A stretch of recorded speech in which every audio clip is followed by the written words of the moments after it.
এই মুহূর্তে অবস্থান করছি শরীয়তপুর পৌরসভার মনোহর মোড়ের একটি ফিলিং স্টেশনে, যেখানে আমরা দেখতে পেয়েছি পেট্রোল, অকটেন এবং ডিজেল তিনটিরই কিন্তু সংকট রয়েছে এবং সরবরাহ বন্ধ রয়েছে। এ কারণে কিন্তু এখানকার যারা স্থানীয় কৃষক, জেলে থেকে শুরু করে সাধারণ যারা ভোক্তারা রয়েছে তারা বেশ বিপাকে পড়েছে। এই মুহূর্তে আমি যদি এখানকার চিত্রটা দেখাই তাহলে কিন্তু দেখা যাচ্ছে এখানকার যারা কৃষকরা রয়েছে তারা কিন্তু এখানে যেই পাম্পে তেল আসবে সেই সংবাদটি শুনে কিন্তু তারা সকাল থেকে শরীয়তপুরের বেশ কয়েকটি পাম্পে ঘুরে যাচ্ছে এবং এখানকার যারা পাম্প কর্তৃপক্ষ রয়েছে তাদের মাধ্যমে তারা জানতে পেরেছে আজকে রাত 9টার দিকে এই পাম্পে ডিজেল আসবে। সে কারণে কিন্তু তারা এখানে এখনই অপেক্ষা করছে, অর্থাৎ 3 ঘন্টা আগে থেকে যেই অপেক্ষা ডিজেলের জন্য সেটি কিন্তু তারা করছে। এবং কৃষকদের সাথে আমরা কথা বলে যেটি জানতে পেরেছি, শরীয়তপুরে প্রায় 82,000 কৃষক রয়েছে যারা বোরো ধানের আবাদ করেছে। সেক্ষেত্রে তাদের এই যে এই মৌসুমটি, তারা এই মৌসুমটিতে কিন্তু তারা ফসলি জমিতে সেচ দিয়ে থাকে যাতে এই ফসলটি যেন ফলন ভালো হয়। তবে এবারের যে ডিজেলের সংকট, এটির ফলে কিন্তু তাদের বেশ বিপাকে পড়তে হচ্ছে এবং জেলায় যেহেতু প্রায় 2500 মতো তারা যে সেচ প্রকল্পের যে যন্ত্রাংশ রয়েছে সেটি কিন্তু তারা ব্যবহার করে থাকে। এই কারণে কিন্তু তারা বেশ বিপাকে পড়ছে। সে কারণে কিন্তু এবার যে সংকটময় মুহূর্ত রয়েছে সেই মুহূর্ত থেকে পরিত্রাণ পেতে কিন্তু শরীয়তপুরের যে 6টি ফিলিং স্টেশন রয়েছে সেখানে কিন্তু তারা যখনই শুনতে পাচ্ছে এখানে তেল আসবে তখনই কিন্তু তারা অপেক্ষার প্রহর গুনছে এবং তারা যেটি বলছে এইখানটিতে আসার পরে তারা কিন্তু অনেকক্ষণ যাবত অপেক্ষা করে তারা পর্যাপ্ত পরিমাণ তেল পাচ্ছে না এবং কৃষি জমিতে যে সেচ দেওয়ার কাজ সেটি করতে পারছে না। পাশাপাশি এখানকার যারা ভোক্তারা রয়েছে তারাও কিন্তু অনেকটাই অভিযোগ করছে। আমরা একটু এদিকের চিত্র যদি দেখাই তাহলে কিন্তু শিয়া বাটার ও ভিটামিনে সমৃদ্ধ লিলি বিউটি সোপ, তারুণ্যময় উজ্জ্বল ত্বকের জন্য।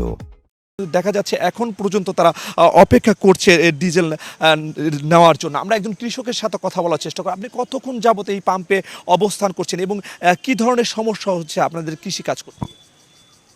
আসসালামু আলাইকুম। আর কে আমরা সকাল থেকে এই পর্যন্ত আমরা এই রাস্তায় খাড়া আছি, এখন পর্যন্ত আমরা তেল পাইনি। তারা বলতে আছে যে কাইলে ফিরে গেছি, এই গেছে কাইল।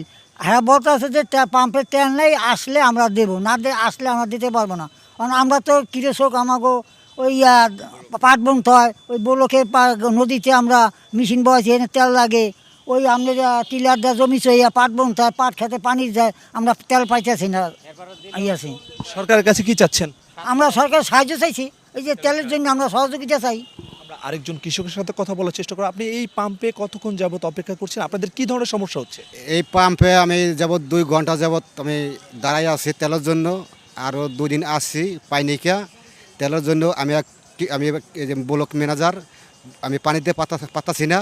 ব্লকে গেলেই কৃষকে আমাকে গালালি করে, পানি দাও, তেল লাগে আহি, পানি দেয় না। এই সমস্যায় ভুগতেছি। সেক্ষেত্রে কতক্ষণ যাবত এখানে অপেক্ষা করছেন? সরকারের কাছে কি চাচ্ছেন? সরকারের কাছে চাইতেছি আমরা যেন তেল যেন আমরা পাই, আমরা ধান কাজ যেন পানি দিতে পারি, এটাই সরকারের কাছে আমি চাই।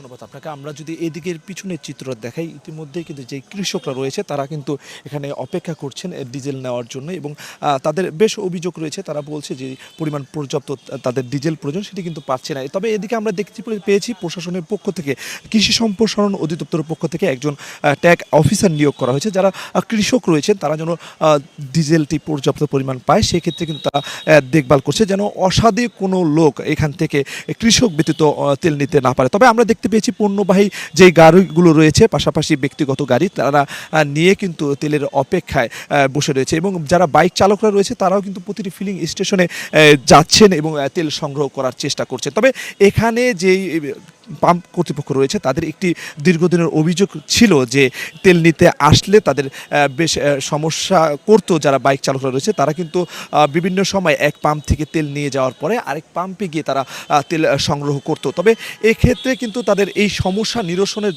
জন্য জেলা প্রশাসনের পক্ষ থেকে কিন্তু অ্যাপসের মাধ্যমে তেল সরবরাহের নতুন একটি পদ্ধতি তারা অবলম্বন করেছে। সেক্ষেত্রে কিন্তু তারা এই অ্যাপসের মাধ্যমে বাইকের যে নাম্বার প্লেট রয়েছে সেখানে কিন্তু তারা এই অ্যাপসে এন্ট্রি দিচ্ছেন এবং এর ফলে একজন বাইকার শরীয়তপুর জেলায় যেই 6টি ফিলিং স্টেশন রয়েছে যেখানে একটি থেকে যে সরকার নির্ধারিত তেল রয়েছে সেটি নেওয়ার পরে কিন্তু তিনি পরবর্তীতে অন্য যে ফিলিং স্টেশন রয়েছে সেখানে কিন্তু গিয়ে তিনি তেল নিতে পারবে না। তবে এর ফলে কিন্তু যারা বাইকার এবং এখানে পাম্প মালিকরা রয়েছে তারা কিন্তু অনেকটাই তাদের যে কার্যক্রম সেটিকে চালাতে অনেকটাই সহজ হয়েছে এবং পাশাপাশি জেলা প্রশাসনের পক্ষ থেকে যদি কেউ এই তেল মজুদ না করতে পারে সেই বিষয়টি কিন্তু তারা দেখভাল করছে। তবে শরীয়তপুর জেলায় আমরা পাম্প মালিক কর্তৃপক্ষ থেকে যতটুকু জানতে পেরেছি শরীয়তপুর জেলায় প্রায় 40,000-এর মতো ডিজেলের প্রয়োজন রয়েছে প্রতিদিন এবং অকটেনের প্রয়োজন রয়েছে 12 থেকে 13,000 এবং পেট্রোলের প্রয়োজন রয়েছে 16 থেকে 18,000। তো সেই প্রতিদিনের যে রেশিও অনুযায়ী তাদেরকে তেল দেওয়া হচ্ছে সেটি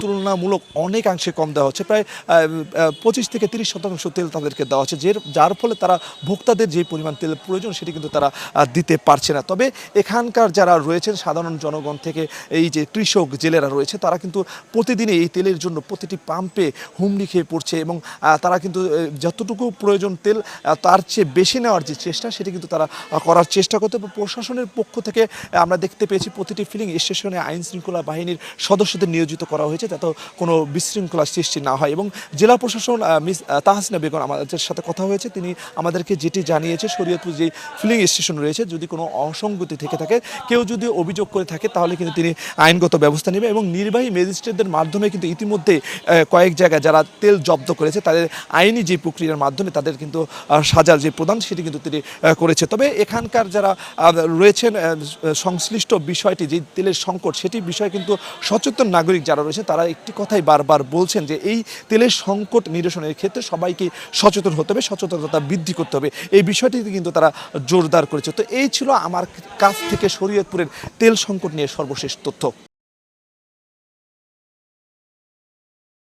শিয়া বাটার ও ভিটামিন ই সমৃদ্ধ লিলি বিউটি সোপ, তারুণ্যময় উজ্জ্বল ত্বকের জন্য।